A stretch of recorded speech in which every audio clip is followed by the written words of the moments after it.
आदाब, मैं हूं मुमताज आलम रिजवी और मैं एक और बस बम धमाके की बात करूंगा जिसमें तकरीबन 29 साल बाद एक मुस्लिम शख्स को रिहा किया गया।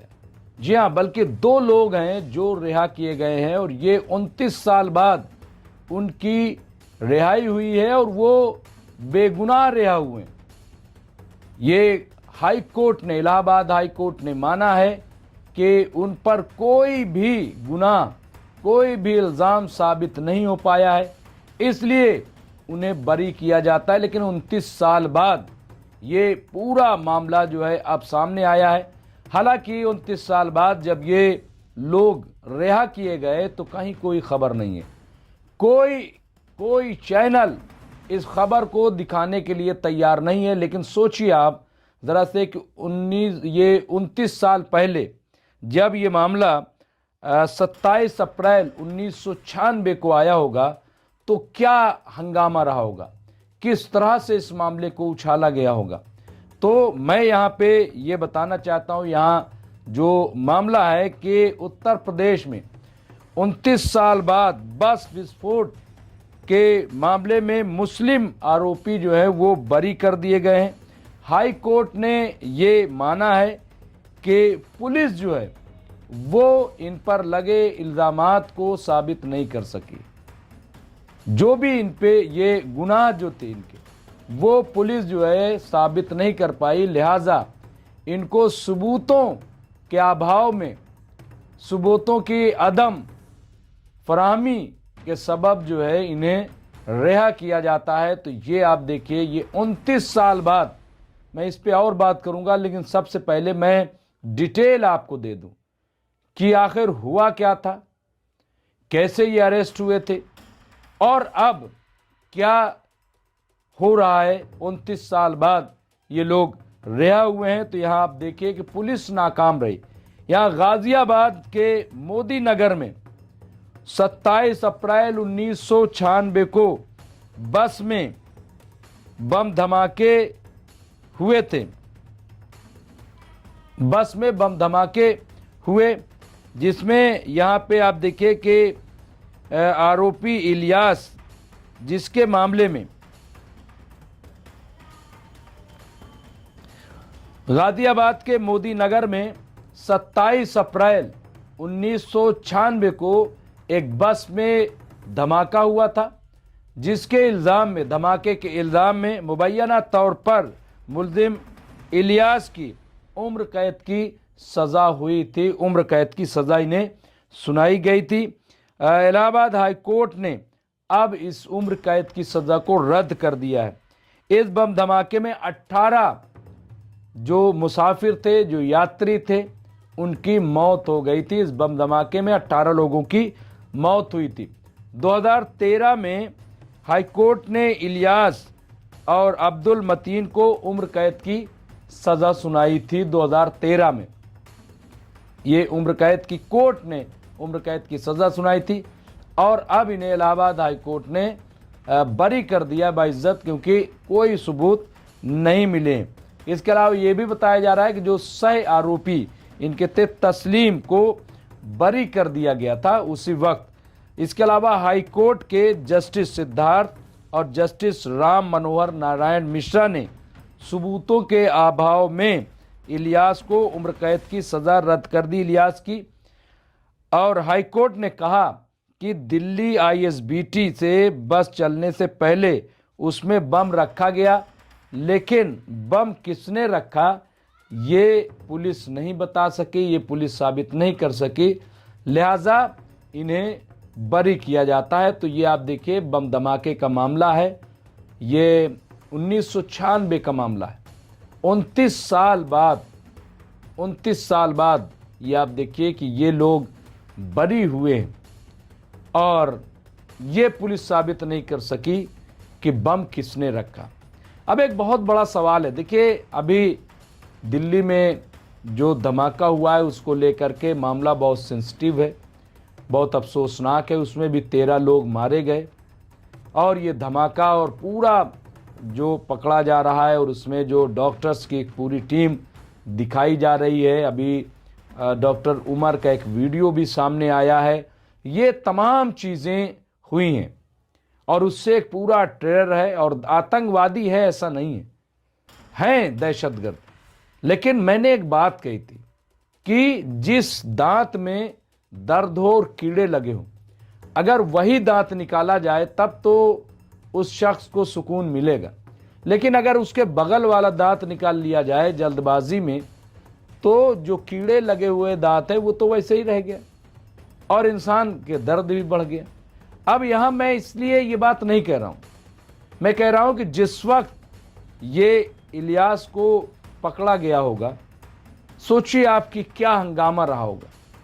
और अगर उस दौर में, मुझे नहीं पता कि उनके मकान बुलडोजर से गिराए गए, क्योंकि उस वक्त तो बुलडोजर का चलन था नहीं, तो हो सकता है कि अगर उस दौर में योगी सरकार होती उत्तर प्रदेश में तो बहुत मुमकिन है कि न सिर्फ ये कि उनके घर के, बल्कि तमाम जो उनके रिलेटिव हैं और जो लोग हैं सबके मकान वो तो बुलडोज कर दिए जाते, गिरा दिए जाते।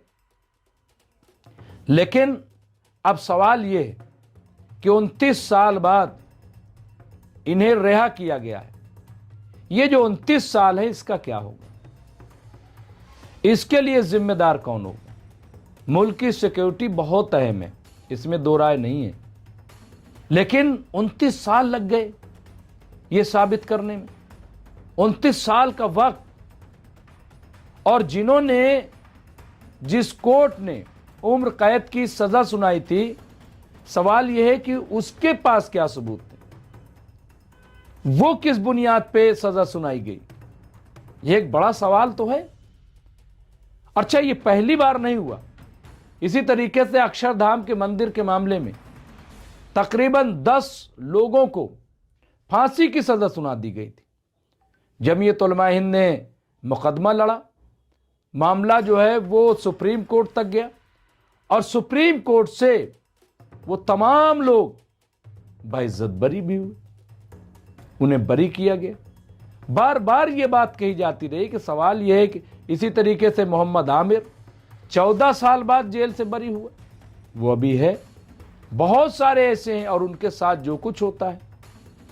चलिए 29 साल बर्बाद हुए, तबाह हुआ, सब कुछ हुआ, लेकिन जो एक इल्ज़ाम लगता है पूरी कौम पे कि साहब ये धमाका करने वाले हैं, ये बम फोड़ने वाले हैं, ये टेररिस्ट हैं। आप सोचिए 1996 से अब तक ये इतने साल लग गए, इतने साल तक जो दर्द झेला होगा उनकी फैमिली ने, जो इल्ज़ाम, जो चोट उनको पहुंची होगी, आप तसव्वुर कर सकते हैं। लेकिन क्या ये जब बरी हुए, मैं और बातों को भी छोड़ दीजिए, तो क्या किसी ने दिखाया, किसी टीवी वालों ने चलाया, इनका इंटरव्यू लिया कि साहब ये बाइज्जत बरी हो गए, ये पकड़े गए थे, इन पे इल्ज़ाम था कि इन्होंने जो है धमाका किया है, बम रखा है। लेकिन हाईकोर्ट ने कहा कि पुलिस तो ये साबित ही नहीं कर सकी कि आईएसबीटी पे जो बम रखा गया वो किसने रखा। उस वक्त तो मुझे लग रहा है सीसीटीवी ये सब रहा नहीं होगा, तो फिर इन्हें गिरफ्तार किया क्यों किया गया? क्या जल्दबाजी में गिरफ्तार किया गया? कैसे इन्हें पकड़ा गया? ये तमाम बातें। तो सवाल यह है कि जल्दबाजी में काम, या जिस तरह से मीडिया ट्रायल शुरू हो जाता है और पूरी कम्युनिटी को कटघरे में खड़ा कर दिया जाता है। हम फिर कह रहे हैं भाई बम तो रखा गया होगा ना, ऐसा नहीं कि बम नहीं रखा गया, बम रखा गया, बम धमाका भी हुआ, बस में लोग मारे भी गए उसमें, यह सब हकीकत है। लेकिन सवाल यह है कि जो असल मुजरिम है क्या वो पकड़े गए? अब ये तो बरी हो गए, ये लोग तो छूट गए जो पकड़े गए थे, तो फिर असली गुनहगार कौन है, कहां है? जो नहीं पकड़े गए वो किसकी कमी थी? क्या ये सिक्योरिटी की कमी नहीं थी कि असली गुनहगार को क्यों नहीं पकड़ा गया? किसने धमाका कराया था? तो इसलिए मुझे लग रहा है कि जो मीडिया ट्रायल शुरू हो जाता है जिस तरह का, उससे बचना जरूरी है। दहशतगर्दी के खिलाफ हो, मैं फिर कह रहा हूं, जीरो टॉलरेंस हो, उसके खिलाफ, और कार्रवाई भी बहुत बड़े पैमाने पे होनी चाहिए, नज़र रखनी चाहिए। जिस तरह से अभी दिल्ली में कार बम धमाका हुआ, बिल्कुल, लेकिन असली जो मुजरिम है, जांच हो, इंक्वायरी हो, तफ्तीश हो, सब कुछ होना चाहिए, और असली जो गुनहगार है उन्हें पकड़ करके और सलाखों के पीछे भेजे, और जितनी बड़ी सजा हो सके वो देनी चाहिए। लेकिन ये जब मैं इस तरह की खबरें देख लेता हूं तो मुझे कई बार फिर ये होता है कि साहब ये क्या है, इसको किस तरीके से जस्टिफाई किया जाएगा, ये जो 29 साल गुजर गए इसका क्या होगा। अच्छा चलिए, ये तो 29 साल बाद छूट भी गए। मुझे लग रहा है कि अगर कहीं योगी जी का दौर होता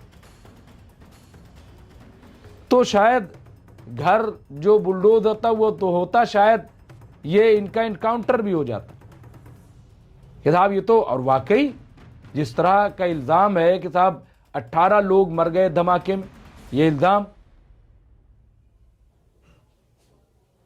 लेकिन जब अदालत फैसले करती है, जब जांच होती है, तब चीजें सामने आती हैं। इसलिए मुजरिम और मुल्जिम का फर्क जो है वो रखना बहुत जरूरी है। मुजरिम बना देना और बार बार और एक कौम को टारगेट करना, यह मैं समझता हूं कि बहुत ही अफसोसनाक है, और मुझे नहीं लग रहा है कि इसे कोई दिखाएगा, इसे कोई बताएगा। लेकिन यह बहुत ज़रूरी, आप सबकी जिम्मेदारी कि इस खबर को ज़्यादा से ज़्यादा आप लोगों तक पहुंचाइए, ताकि लोगों को पता चले कि ये जो लोग पकड़े गए थे 29 साल बाद इन्हें रिहाई मिली है।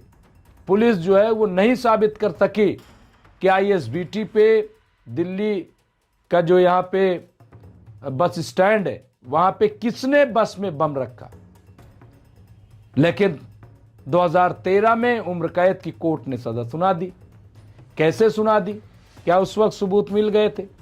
पुलिस ने उस वक्त सबूत कोई दिया था? तो अगर उस वक्त सबूत दिया था तो अभी सबूत क्यों नहीं मिल पाए? ये फिर लग गए 12 साल। ये तमाम बहुत सारी बातें हैं।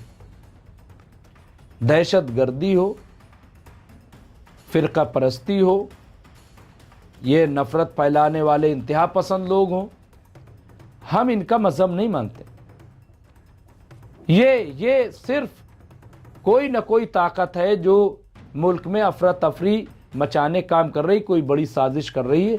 लेकिन हमें उस साजिश का पता लगाना है कि आखिर वो कौन सी ताकत है जो मुसलसल हिंदुस्तान को डैमेज करने की कोशिश कर रही है, जो मुसलसल जो है हिंदुस्तान को तरक्की की तरफ बढ़ने से रोकने का काम कर रही है। उस पर वार करने की जरूरत है। अगर इसमें पाकिस्तान इन्वॉल्व है, वहां की एजेंसियां ये सब कर रही हैं, तो उन पे भी हमें वार करने की जरूरत है, उन्हें जवाब देने की जरूरत है। लेकिन अपने ही मुल्क के लोगों को कटघरे में खड़ा कर देना, उन्हें आतंकवादी कह देना, उन्हें आतंकवादी की तरह ट्रीट करना, यह ठीक नहीं। इससे बचने की बहुत जरूरत है। तो ये खबर आज की बहुत इंपॉर्टेंट खबर है, बहुत अहम खबर है, क्योंकि आज भी उसी तरह का माहौल है। बिल्कुल, मैं फिर कह रहा हूं कि ये जो धमाका हुआ लाल किले के सामने, मेट्रो के गेट नंबर 1 पे कार बम धमाका हुआ, बहुत ही खतरनाक, 13 लोग मारे गए। और जैसी कि रिपोर्ट है कि कई जगह धमाके करने की कोशिश की जा रही थी, बिल्कुल की जा रही होगी। लेकिन मैं फिर कह रहा हूं कि जांच जो है बहुत ईमानदाराना होनी चाहिए। जिन लोगों को पकड़ा जाए वो देखा जाए, और इतना लंबा वक्त न लगाया जाए ट्रायल में कि 29 साल बाद पूरी जिंदगी खराब हो गई। इनके घर वालों का क्या हुआ होगा, खुद 29 साल में इनका क्या हुआ होगा, आप तसव्वुर कीजिए, जरा से सोचिए।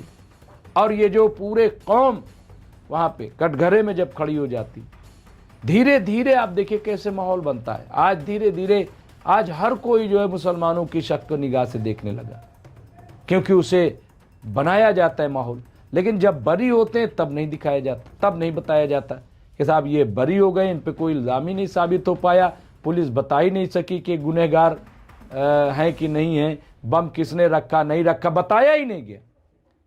तो इसलिए मुझे लग रहा है कि इन तमाम बातों का ख्याल रखना बहुत ज़रूरी है। बहुत बहुत शुक्रिया। देखते रहिए एमएमसी न्यूज़ इंडिया।